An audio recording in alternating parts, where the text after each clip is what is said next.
Welcome into Triple Zeros. I'm your host, Josh Buckhalter. Follow me on Twitter at Josh G. Buck. Hit up the Facebook page at Clocker Sports. The website is clockersports.com. And, of course, the email address is clockersports@gmail.com. Man, day umpteen thousandth of the quarantine, and we have just been blessed with a reprieve of sorts with the NFL draft taking place over this weekend. But before we get into any of that, I do want to talk about the GOAT documentary.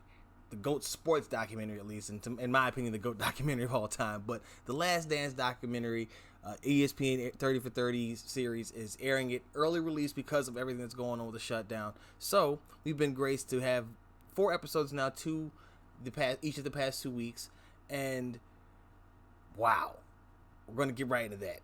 So, and I'm still trying to figure out how to put this on paper because I don't want to do what everybody else has been. How you get the simple takeaways, my 5 points, 5 unmentioned takeaways. I can do that right here. That's what this is for.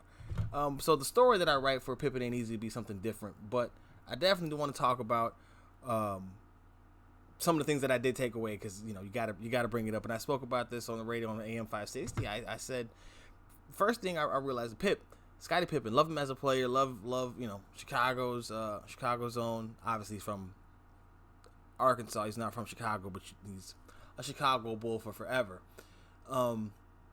He seemed to be motivated a lot for selfish reasons, and I don't mean that to be negative at all. I just mean that's kind of on face value. You saw him the famous quote from the first couple of episodes when he said that he wasn't going to mess up his summer with his ankle injury due to trying to help out the team because they didn't want to give him his contract extension, which he deserved. 100% deserved that contract, that better deal. He did not get it. But then he also said that when he came back, he was holding out. And he came back before he got fined. And his comments were, I wasn't going to let them benefit from me being out or from my holdout. And that kind of struck me as odd. And it's probably just from sitting there trying to pick out something that's not being mentioned to fall into one of those categories, but it just was odd because it just seemed like a weird thing to not so you don't get fined and miss out on being there with your team, so they don't benefit from you being out, as if the benefit of you being on the floor isn't greater than the whatever financial gain they're getting from finding you, docking you that little bit of change. You weren't getting paid a lot. Hello, that's the whole reason why we're here. So I don't see the whole value of him saying to himself that they weren't going to benefit off of it, because the benefit for them is when you're on the floor. That you hold zero benefit, which is why everybody was so pissed that he wasn't out there playing, or that he wasn't getting the surgery. The other thing that stood out, and this was one that, again, when the first 3P was going on, I was a youngin, like 5, 6, 7. This one, I was 9, 10, 11 years old. So I remember it a lot more vividly, especially at the end. But there's a lot more vivid memories during this time. And I remember not liking Jerry Krause because I remember no one liking Jerry Krause. And now I'm seeing a lot more of the why behind it. But I'm also seeing a little bit of gaining a little bit of understanding about Krause and how a person could obviously luck into getting Michael Jordan. He did not do that. But to put everything else in place around it and to get kind of pushed by the wayside in terms of where the credit comes. Now, a much more secure person would probably have just been cool knowing that they were about to be looked on fondly in the history books in basketball lore. But the thing about Jerry Krause is he stayed true to himself and what Jerry Reinsdorf was told about him, and that he alienated people. I said this, tweeted it out. Again, follow me on Twitter, Josh G. Buck. Tweeted out that he was his own worst enemy, and that he literally willfully destroyed what he had helped build.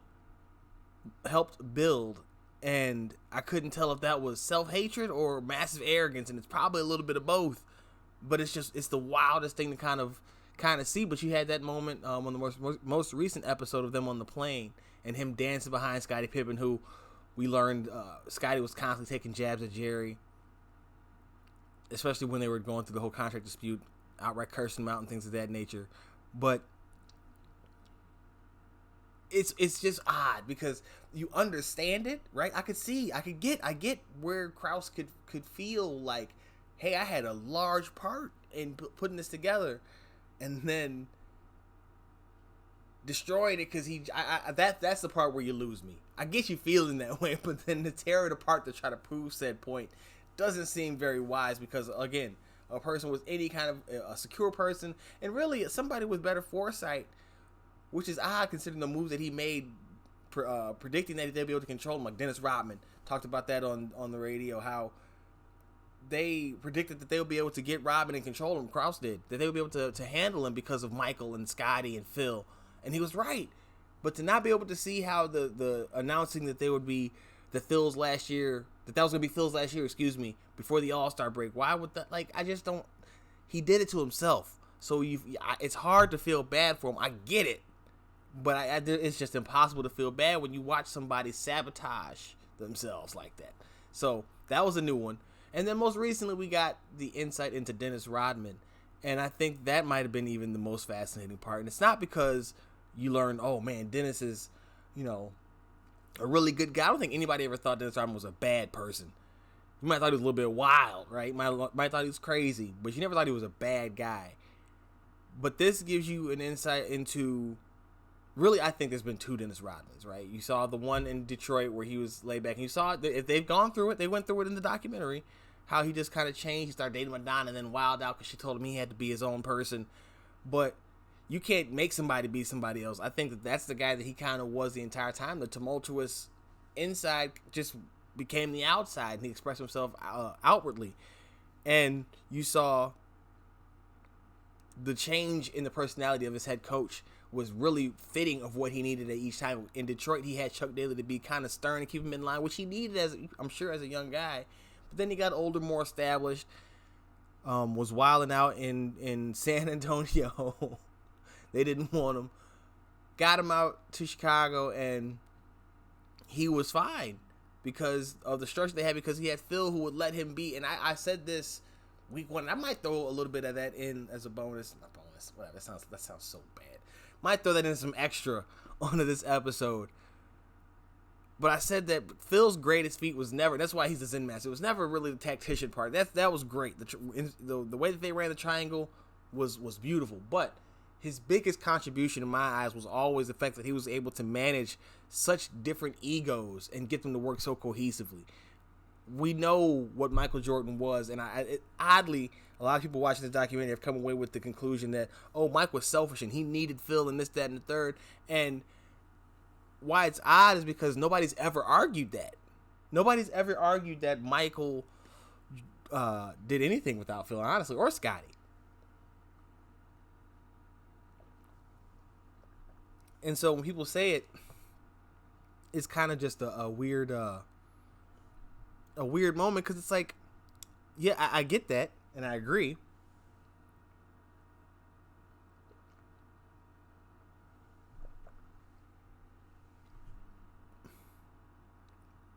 But what are you proving? Because no player is won without their coach, and the role players doing their fair share. I think a lot of people misconstrue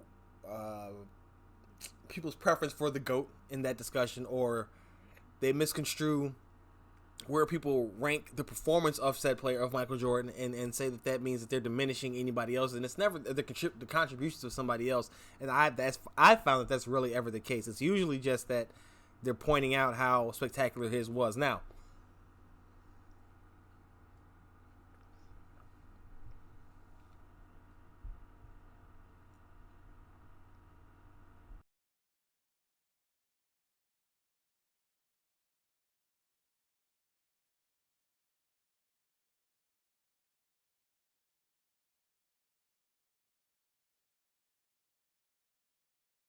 Now, the fact of the matter is, when you saw what Michael did as a young man, you saw him go out there and be the dominant force that took over the league and earn his right, rightful place as the best player in the league, but he couldn't overcome. Now, winning and being the best player, I think, are two different things, and that's something that nobody ever talks about. If you were to walk up to somebody and tell them LeBron is the most talented player to ever play in the NBA, right? You would probably get far less pushback from that than you would by saying he's the GOAT. And why I say that is because I don't think anybody can argue that he's the most physically gifted. 6'9", 260, running a 4.4, sub 4.4, something like that in his prime, and bench pressing like there's not many people who are going to argue that LeBron is supremely talented, the most talented ever. But I often feel like we automatically associate that or automatically make that greatness, and I don't think that that's necessarily the case. We've seen talents like that, unique talents like that. See, I made the argument one time before, and it was probably one of the most profound things I've ever said without trying to be even close. And it was that it's hard for truly unique players to change the game because that's what makes them unique. And for all of the way Mike changed the game, I'm not sure he was necessarily unique for anything physical. There was nothing physical, nothing remarkable physically about him. He was very athletic. He was more athletic than everybody around him. But that still wasn't it. It was the mental aspect of it that added to it, and that's where I think you see like Scottie Pippen. Scottie had all the athletic ability in the world, all the talent in the world, and you heard B.J. Armstrong say it. It just wasn't up there for Scottie. It wasn't the same as it was for Mike. The almost sociopathic need to get a victory and to put anybody in, and what did he say? Put anybody into the fire. That if that meant that he would get another championship. You heard a lot of Mike's criticism of Scottie framed as Mike viewed it as selfish to keep Mike from getting a championship, but I think Mike viewed it as selfish from keeping the team from winning, period. It didn't have to be from him winning. It was from winning. Everybody has to win. You can't, he knew he didn't win alone. He had gotten beaten up and done all that. See, that's the other part about it is you get the other conversation. Well, Mike, people don't talk about Jordan from 84 to 91. Yeah, they do. Yeah, they do. This has been a really weird time for me because you want to go on Twitter and enjoy a lot of with everybody on Twitter, right? A lot of the conversation, the discussion, but then you automatically get the ones who are just like, well, this is just proving to me like LeBron is this just proves to me that Mike is this isn't proving anything to anybody. That's not what this was for. This was to remind you. I think this is reaffirming whatever you thought in the first place, but more than anything, this should just teach us all to have an appreciation for what a great player did in his prime during his time in the NBA. Very short, relatively short time to most career paths. So that was one of my major takeaways from that. Again, talked about Robin and how wild he was, but how much of a tactician he was. And I want to get back to that because I got way sidetracked talking about this. Rodman, to me, was fascinating in this because of the moment when he started talking about the rebounding and the ball coming off the basket. And he goes, the click, boom, and he goes like this, and he's doing all the hand things, right? And it sounds like gibberish a little, but then you pay attention, you're like, no, he's kind of back in the moment.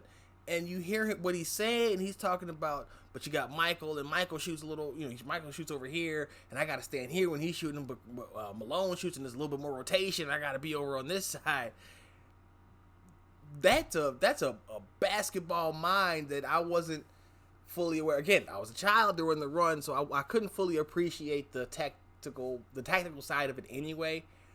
But even knowing that, as I got older, I still didn't appreciate how much more than just energy and agitation Dennis Rodman was. That's what I always thought about when I thought of him, and he proved that he's actually so much more than that. So that to me has been one of the best things about this documentary. Again, I still think Pip, I love him still, but a lot of what Pip did was operate out of selfish with proper motivation. I think it came from a good place, but it was still selfish. Like, I don't know how else to put it other than calling it what it is.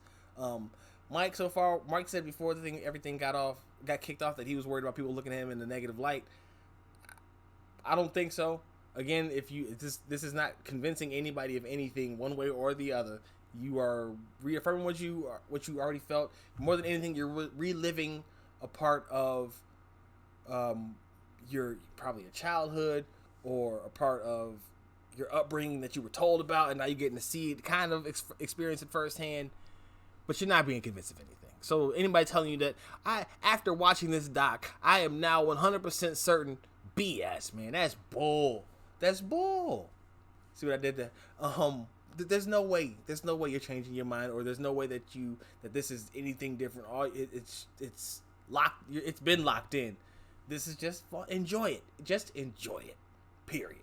I can't wait to find out more about the rest of the team. I hope they get to talking about how they did coaching. And we talked about Isaiah. That was one of the other things. Isaiah Thomas, Chicago's own, and when I was on the radio, one of the things that I said about Isaiah was it's funny because to the people who play hoopers, right? To hoopers, Isaiah is a legend, and to NBA fans and anybody outside of the city, Isaiah is a legend, beloved. But to casuals and to people who know him through being a Chicago Bulls fan, which probably classify them or qualify them as a casual, but you know what I'm getting at here. He's a villain and will always be a villain. And to a lot of Bulls fans, even those who do hoop, he will be that. Even if they do have that special place in their heart for him, because he's from Chicago. It's a really weird dynamic that he's got going on with the city, a love-hate thing, because I always equated to kind of him having to watch Michael live out somewhat his dream, because he's from Chicago. He talked about it with Derrick Rose. Derrick Rose living out the dream of every Chicago kid to hear that, and now Chicago Bulls. And we hear the stories and all the handshakes, and people are still confused as to how two grown men could be holding a grudge after 30 some odd years. And now I just wonder if you've ever met any grown man ever, because every grown man I know can hold a grudge for much longer than that. That's nothing. That is nothing. But you just gotta know. There's no again. This is kind of the same thing. The handshake thing. Isaiah and company. Isaiah kind of wavered recently, but they're steadfast in it, and people are trying to say Mike and them won't get over it. You got people saying that Isaiah and them won't get over it, and they won't. And that's the same thing with this Mike and LeBron thing. Until the next person comes along, that debate's going to rage on for quite some time, because you're not going to convince either side of anything at this point. We're past that. We're way beyond critical mass when it comes to that. So that's just tomfoolery. In some other brief NBA news before we do take a quick break, the Atlanta Hawks were in Georgia, and Georgia is a state that was supposedly going to be reopening coming this Friday. They've already begun reopening, but they've had a spike case. Whatever the case may be, they are not going to be reopening the facilities to players. The Hawks organization said they are shutting down everything until they are going to be remained closed down until they are certain that things are safe for the players and staff. So that was one of the things where it's not a financial thing. It's really just more of making sure that everybody's going to be good if we're going to let them back in the building. Listen, I can't argue with them wanting to make that decision. Going to take a quick break, and when I come back, we're going to talk about the NFL draft and some of the players some of the selections that I liked and didn't like, who had the good ones, who had the bad ones, and what did my hometown Chicago Bears do. More on that. And I got to give you the break. Before I even take this break, the Chicago Bulls hired Arturas Karnisovas from the Denver Nuggets to be their vice president of basketball operations. He in turn hired Mark Eversley from the Philadelphia 76ers to be the general manager. Eversley comes in as the first black general manager of the Chicago Bulls. Strong connections, strong ties at Nike in the player development. That's probably not the right term for it, but he worked in Nike front office position. Very deep connections. We know about Karnisovas' eye for talent and his ability to bring in the right guys. So hopefully those two will do a wonderful turnaround on the Chicago Bulls and get them back to prominence. Especially after watching this documentary, they definitely need to get them turned around, because they can't be muddling down in the doldrums for much longer than they needed. Next up, though, hopefully for them is the head coach, because they can't do it with listen, I know they keep wanting to say we're going to get there when we get there. Get there, because Boylen ain't it. All right, we got there with him. It ain't it. That's not it. Let it go. Let it go. Okay, now we're going to take a quick break, and when I come back, we're going to switch over and talk about the NFL draft, what I liked and didn't like, and what I think about the Chicago Bears draft and how they did. More in a moment. Triple Zeros. Be right back.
Triple Zeros and switching gears to the NFL and the NFL draft that just took place this weekend. Their 3-day online event, really like they call it a draft-a-thon, was a hit. Had the most viewers. Now, obviously, a large portion of that was due to the fact that nobody can do anything. So anybody who wanted to see anything sports related was pretty much relegated to watching that from the bench. So with that said, let's get into some of the ones that I liked and some of the ones that I didn't like. Obviously, you had the Ravens and getting Patrick Queen.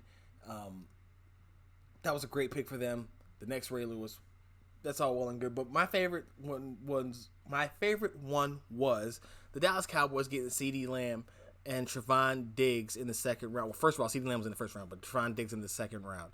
And the reason why I like those two, and I listen, the third round, Neville Gallimore, Reggie Robinson, Tyler Biadasz, those are all great picks too. But I want to focus on the top two picks mostly because a lot of that is where you're going to see the bulk of your talent. Those third round, fourth round guys start getting muddled. Now, there was some deep talent in the receiver here, and we'll identify those where they arise.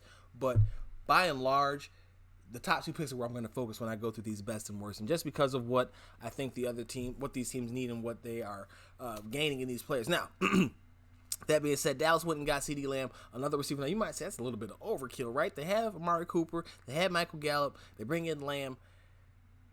You can't have enough weapons for your quarterback. They don't really have a great tight end.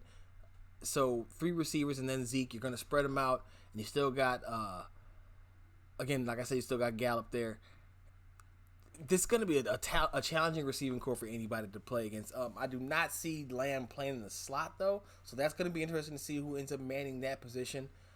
And you don't take Lamb 17 to have him sitting behind Michael Gallup. I like Michael Gallup, and he might start off there, starting over Lamb, but there's no way he goes too far into the season that way. And we know Amari Cooper's not coming out of the way. They just paid him, so he's not going anywhere. Trevon Diggs, they lost Byron Jones to the Miami Dolphins in the offseason. Trevon Diggs comes in from Alabama. That's the younger brother, Stephon Diggs. Just a good replacement. Obviously, the need fits the value there because of the fact that, again, like they lost Jones, and he comes from a solid program, so he's a heady player. He's going to be able to give them some good, solid coverage there on the back end. Now, he's not the most athletic guy, but they don't have the most athletic guy anyway. He's rough and tumble, get in your face kind of guy. So that's what they really need back there. He will get his hand on the football. So hopefully they've done enough with their pass rush, and they hope Gallimore will be a push. And I see already addressed the third round pick right there. Will help get some push on the inside. They did lose Robert Quinn to my Chicago Bears. So we'll see how that all works out. But we talked about with the Cowboys. Another draft that I liked, real quick, because it's not one that, it's kind of a chalk one, but I did like what the Dolphins did, getting Tua and then surrounding him with some offensive linemen, because their offensive line was trash. So that was always a smart move.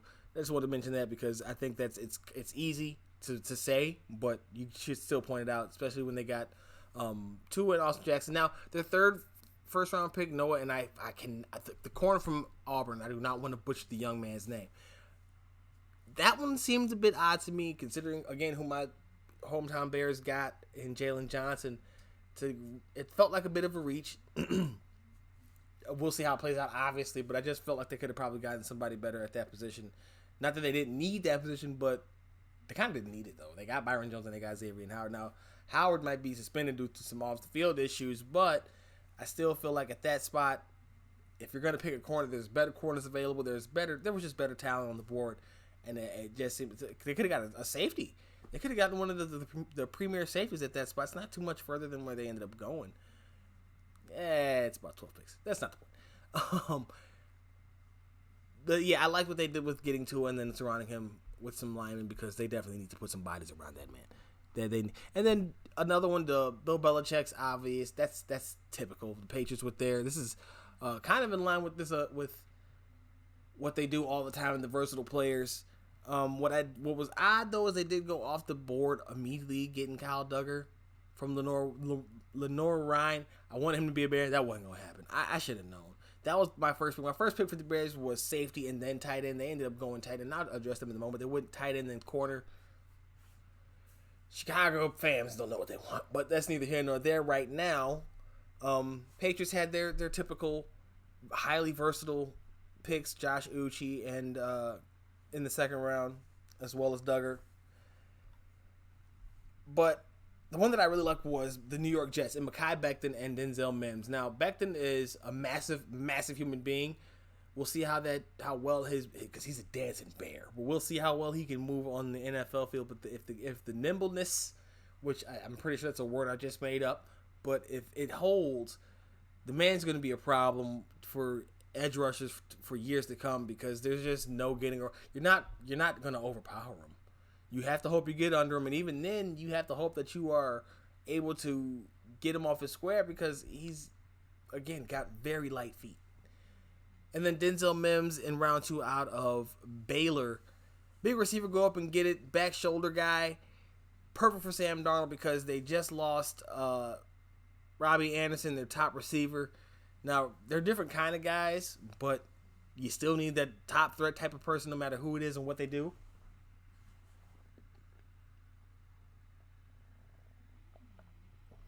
And Mims has all the potential to be that for the Jets. I do like Bryce Hall out of Virginia, too, in the 5th round. That was a really, really... I didn't even know that he went there. That was a good pick. They also picked James Morgan out of Florida International. He is a quarterback who was rumored to be coming here to Chicago. Kind of glad he did not. A lot of talk around him is because he lacks the instincts that you would need. The natural feel of a quarterback at the position, something that... he's got a strong arm, I heard, but that's about it. So, how much do you value a strong arm? That one kind of made me feel better that he didn't wind up. I wish they would have picked somebody, but they didn't. A little bit hurt. But the other ones, the Giants, kind of nondescript to me. I'm not really. They got the Andrew Thomas out of Georgia. Xavier McKinney I do like out of Alabama.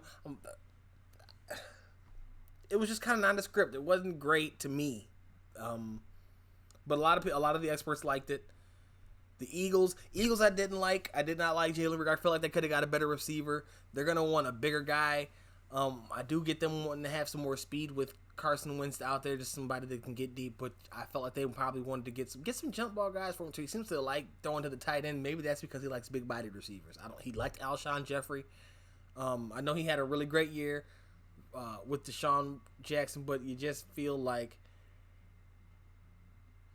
they could have gotten somebody better than Reagor. Now, again, I hope that I'm wrong and Reagor has a terrific career. I'm just saying that I think they could have gotten better value at that spot. And then Jalen Hurts, people are defending this and going, at that point in the second round, there's not much difference between taking him here and then later in the third, and they could need a backup. And it's amazing the lengths that even the writers will go through to excuse away bad picks on teams and organizations that they like. And you could say, well, I'm not biased. I'm I'm a reporter. I'm new. BS, because that's a trash pick, and it's not a trash pick because Hurts is a bad player, and they could possibly use him. It's a trash pick because, well, I don't think he had to go there, but on top of that, they probably could have used that pick on another receiver, some more pass rushing help. There's a quarterback at that spot just didn't feel right. Again, they could have packaged that. If you want to get bold, get Froggy. And package that with that first rounder and move up and get a top receiver. They got the guy that wanted. I just didn't like it. I didn't like it. I thought they would have gone for a Jerry Jeudy. That would have been a nice fit for them. They went with Jalen Reagor. I was shocked. Shocked is something that really just kind of undersells it, because it was kind of. And then the happy surprise, moving on, happy surprise, Washington Redskins took Chase Young. They did not go with the quarterback. Thank you. Give Dwayne Haskins a shot. Stop burying this man before he ever gets a chance to get off the ground. That's a disturbing trend that I keep seeing coming out, that they're just dogging him before he really even had a fair shake, in my opinion. And then you had the Texans. Yep, then you had the Texans. Not even going to just worry about them. I did like the Colts draft. Michael Pittman and Jonathan Taylor. Jonathan Taylor's an interesting pick to me because I like Marlon Mack. They apparently think that they can get more. They didn't pick him in the second round to not give him the ball. So he'll get the ball. I like the Michael Pittman pick, though. I said that in my series on Clocker Sports about how the Colts needed to get some weapons for Phillip Rivers because T.Y. Hilton's an older guy and they needed to do more. They should have gotten. Their biggest miss to me was missing out on Stephon Diggs. Pittman is not Stephon Diggs. They are totally different kinds of guys, but right idea. Watch out for the Colts. That double, maybe they're going to. Rivers uses two backs, so there's a very good chance that you see both Taylor and Mack, but know that Taylor is going to be getting a lot of those carries because they just didn't take him that late for nothing. The Jaguars had a good draft. C.J. Henderson out of Florida, K'Lavon Chaisson out of LSU, Laviska Shenault, Colorado. Those top three picks right there should all contribute. K'Lavon Chaisson gets to pair up next to Josh Allen and terrorize opposing offensive tackles for the next few years. The Henderson pick is interesting. I didn't watch a lot of Florida this year, so I'm not gonna act like I'm all the way hip to Henderson's game. But again, at 9, that too felt like a pick that they could have gotten a little bit more out of it. They went with Shenault in the second round, so I can't complain about them getting a much better receiver than that. But maybe you flip where those two picks are made. You pick the cornerback in the second round at that spot, and the receiver I'm not sure. We'll see how it all turns out again. I like Shenault. I like Henderson. 9. That was my biggest problem with the Detroit Lions pick of Okudah at 3. I don't dislike Okudah, and at 4.48, he's plenty fast to play cornerback in the NFL. I don't think that at that speed that he's worthy of number 3, and I'm not sure there's a cornerback who's going to be worthy of number 3 when there's so many. I mean, the Lions have so many needs, so it wasn't like they were going to be. They needed a corner. They needed a corner. Let me put it that way. I don't want to say they had so many needs. They got a quarterback. They got some weapons for him. They went and got their running back later on. I can't argue with that. It just at 3 for it. And one of the other weird things about this draft was that there weren't many trades early on because teams weren't there weren't as many willing trade partners. So you had to see a lot of teams pick at their selection spots. We saw, I read an article about the Buccaneers trying to trade up, I want to say with the Broncos, and the team just turning them down no matter what they offered because they just weren't trying to move off the deal because they didn't want to risk it. And as we transition to talking about the Bears, I'll get into that more, but I think that played a lot into a lot of teams' draft strategies and what we saw, and it shouldn't be surprising to anybody because with no ability to kind of meet with some of these other prospects that you didn't get. If you weren't hot on them the entire time, you probably don't have all the information you need, so you're not really willing to trade down and miss out because you don't have contingency plans in place if that player is to get taken. So that was one of the things that I noticed about it. But moving on to the Bears, because I'll go into this, and I want to probably do this for the rest of the offseason and pick my favorites. But those are just some of them that I like off the top of my head. Again, I'll go division. That's what I'll do. I'll do just like I did with the writing on Clocker Sports about the free agency breakdown and go through the divisions of what I liked and didn't like. and I'll bring it here every week. I will say that as I said, switching to the Bears, their order was a little off to me. I didn't like that they went tight end first. After spending the money on it, I wish they didn't spend the money on it though. So I can't be mad if they went tight end first, because if they did what I wanted, they wouldn't have spent the money on Jimmy Graham, and they would have taken the tight end anyway, because they would have needed him. But the draft shook out that they didn't need to do that. They still didn't need to do that, and they forced their hand. Now I will say that had they not taken Cole Kmet, as the Bears took Cole Kmet out of Notre Dame at 43, had they not taken him, there's a good chance that there's no team looking for him after that. So he would have still been on the board for them, possibly at 50. But I won't completely fault them for 7 spots, not wanting to risk losing the guys they deem more important and more difficult to find long term. Now, the part that caught me off guard was that there's a lot of people in the Chicago who were following this development and were very judgmental on how the team went about it, saying that, they horrible value and he's not worthy of it and this, that, and third. But those are the same people who spent the entire time before that saying the Bears' offense won't work without a tight end, and Jimmy Graham is not enough. They cut Trey Burton. Rookie tight ends don't have great production, but the worst one was like 330 some odd yards last year, and that production alone would have been better than all the Bears tight ends, including the overpriced, now gone Trey Burton. So you're splitting hairs if you're going to tell them that they're not going to get great production. They're just trying to get something. If they get something from him and find their long-term solution, they'll be happy with that. We can argue the overall value of where they picked him, but if they solve their problem, so be it. I don't like that it costed them a safety, though, because they still have a very glaring hole back there. And now, granted, they went back at 50 and ended up picking up a cornerback in Jalen Johnson out of Utah, who's played all last year with a torn labrum. He's a tough guy. People are worried about him and his injury history. He's had surgery to both shoulders. But Eddie Jackson, that's all I'm going to say. But they had spent some money on corner. They've already thrown some bodies at cornerback.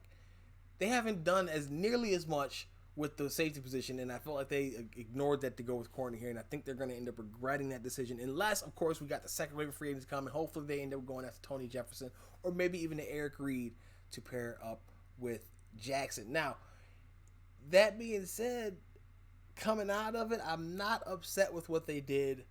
There's a few guys after those top two, after Kmet and Jalen Johnson. I'm not following Tulsa, so I'm not familiar with Trevin Gibson. I'm not following Southern Georgia, so I'm not familiar with Kendall Vildor. Excuse me. But there's still some talent there that I think people aren't looking. And then Darnell Mooney, the speedster out of Tulane. That one I like because of the Matt Forte connection. I still just I feel like they went safe. Again, my biggest issue with Ryan Pace has always been that he seems to make up his mind before it's time. Getting Nick Foles, he knew he wanted Nick Foles, so instead of risking missing out on him, which was not going to happen, he sent a 4th-round pick and then had to rework a deal when he could have made Jacksonville eat all of that money and then sign him to some minimum contract after he got released. That would have made more sense, right? Nah. Jimmy Graham, you guaranteed the man $9 million. You gave him 2 years. For what? For what? Because you like him? You gave him one more little bit of a payday because you like him? That's not a good enough reason. The trader for Mr. Trubisky, 1 spot. Now, I told you before that I had some news to people who were disappointed about that and that they wanted him to trade up, but I'm not sure there was ever any serious intent from the Browns organization to actually move up to go get him. So, I'm not gonna fault him for it. I wish he would have done it differently, but I'm not gonna destroy the whole idea yet until I see how they come out here and perform. I will say I'm not sure how they last through. I talked about this on the last one. Hopefully, I know I haven't been live the past couple weeks, but hopefully you've been keeping up with the podcast. It's on every platform, and I talked to Brad Spielberger of OverTheCap.com, and we talked about how if one goes between Pace and Nagy, if one goes, they're both gone, which is a pretty clear-cut thing, but they're operating in the sense where they're focused on the win now, but they're clearly constrained in that there's not a lot of faith in a lot of spots, right? So you have Foles with the ability to opt out, which this could turn into an Otto Porter situation where I'm not sure he opts out because he's making too much money. But I just don't know what they're going to do. They haven't upgraded the quarterback position, so I don't. Good luck doing better than 8-8 again in a division where the Minnesota Vikings went off on their draft, and the Green Bay Packers. Well, they didn't have a great draft. So it wasn't bad. It just wasn't great for right now. It'll help them in the future. I just don't think it does much for them right now, and that was an odd choice. Detroit, I told you I didn't like the Okudah pick. I like Okudah, didn't like the pick there. Whatever, they got their guy. Matt Patricia's trying to implement a lot of New England principles. We'll see how that pays off for him. Bears, though, man, the tape on Travis Gibson is impressive. And Kendall Vildor, I also want to say Vendel Kildor. Kendall Vildor, his tape, I haven't seen a lot of it, and it's the Georgia Southern. But a lot of people talk about how he was one of the highest rated returning corners coming into the season. But his production dropped off a cliff as his years went on. Who knows? Mooney the kid, like I said, he had problems with drops.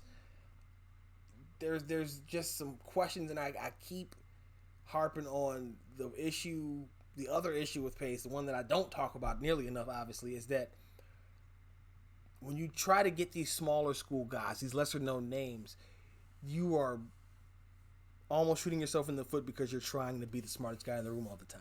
And that rarely, if ever, works as an MO.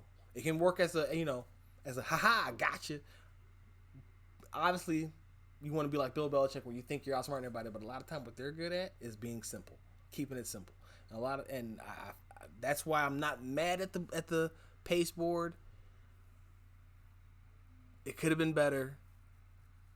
And I wrote about that for last Run on Pro Football. Bears fans are going to have to pace themselves on this because it could have been better, but it's not horrible. And we'll just have to see how those rest of the guys. So really the problem is from the 3 5th-round picks and the 2 7s, we have no idea what they're going to do. We think we know what the first 2 picks are going to do, but those last 5 picks, we have no idea. And that's what's terrifying for Bears fans who know so much is riding on this season. And they're wasting the talent on the defensive side, and it just doesn't look like they're doing enough. Looks like they kind of hamstring themselves, and they're stuck in a bad situation. They're the Cubs without the ring. That's going to do it for this episode of Triple Zeros. Follow me on Twitter at Josh Buck. Hit the Facebook page at Clocker Sports, the website clockersports.com. The email address is clockersports@gmail.com. Check out the Punching the Clock podcast. And again, follow all the writers on Clocker Sportsman. And until the very next time, you already know what this is, man. I think, and I'm not positive, but I'm pretty sure that's time for the Horns.